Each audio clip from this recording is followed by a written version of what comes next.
బీసీలకు రాష్ట్ర ప్రభుత్వం 42% రిజర్వేషన్లు అమలు చేయడాన్ని సిపిఎం స్వాగతిస్తుందని ఆ పార్టీ రాష్ట్ర కార్యదర్శి జాన్ వెస్లీ తెలిపారు. శనివారం ఆదిలాబాద్ పట్టణంలోని బాసెట్టి మాధవరావు కాంప్లెక్స్లో జరిగిన కార్యక్రమానికి ఆయన హాజరయ్యారు. స్థానిక సంస్థల ఎన్నికల్లో ఈ రిజర్వేషన్లను పటిష్టంగా అమలు జరపాలని సూచించారు.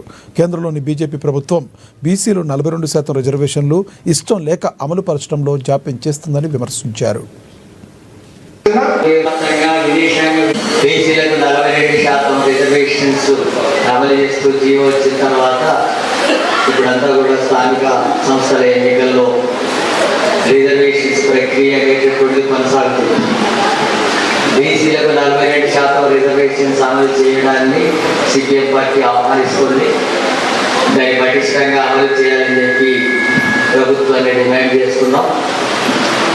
గత కాలంలో స్థానిక సంస్థల ఎన్నికల కాలం పూర్తయిన తర్వాత కూడా జాప్యం జరగడానికి ప్రధానంగా బీసీలకు 42% రిజర్వేషన్స్ అమలు చేసే విషయంలో పల గణన నిర్వహించి అసెంబ్లీలో బిల్లు కూడా తీసుకొచ్చి కేంద్రానికి పంపిస్తే, రాష్ట్రపతికి పంపిస్తే 42% రిజర్వేషన్స్ అమలు చేసే చర్యలు బీజేపీ చేయలేదు.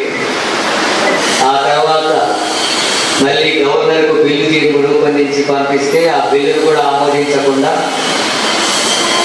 గవర్నర్ కూడా 42% రిజర్వేషన్స్ అమలు చేయకుండానే